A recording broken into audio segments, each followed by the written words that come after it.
Toujours dans le domaine de la linguistique, en ce mardi de septembre, la communication lourde, c'est quand quelqu'un parle de lui, de lui-même, de ce qui lui est arrivé à lui, de ce qu'il est inconnu des autres. Là, il crée une situation d'infériorité. Et les gens qui, lui, il sait des choses qu'il sait, qui valent ce qu'elles valent. Mais les autres ne le savent pas. Donc on va l'interroger, on va lui poser des questions, on va l'écouter raconter son histoire.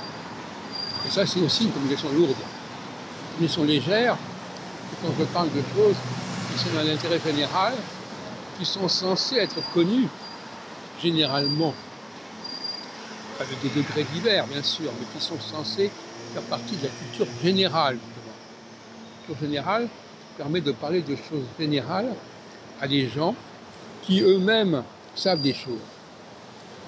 À l'opposé, quelqu'un qui a une culture particulière, singulière, eh bien, finalement, il ne peut pas partager, si ce n'est en transmettant ce qui lui est arrivé à lui, et les autres n'ont qu'à écouter et à apprendre ce qu'il a à dire, ce qui est, à mon avis, une communication lourde.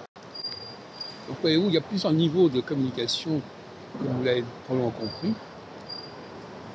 Et le je-moi, le moi-je, le mon, c'est pas génial. Et le ton non plus d'ailleurs. Le mon-ton, toi et moi. Je l'ai appelé l'autre jour le faux couple, le faux nous, en opposition au nous qui est celui de ce qui est partagé par tout le monde, par tout un groupe. Là, c'est un nous inventé de toutes pièces, qui ne correspond à aucune réalité sociologique valable et qui va s'imposer dans une communication, dans une conversation. Et la différence entre l'interview et l'entretien. L'interview, il y a quelqu'un qui sait et je lui pose des questions. L'entretien, le débat, c'est plusieurs personnes qui discutent entre elles sur un sujet qui leur est commun et qui sont censées connaître plus ou moins.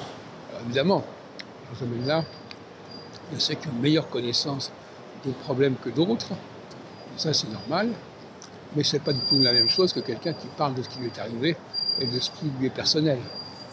Ce n'est pas du tout le même niveau de communication.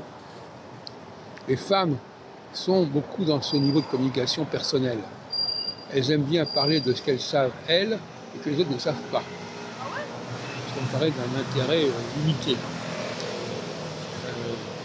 Mais il est vrai que tout ce qu'elles ne savent pas, la culture générale, c'est quelque chose qui leur échappe en grande partie. La connaissance générale des phénomènes leur échappe en partie.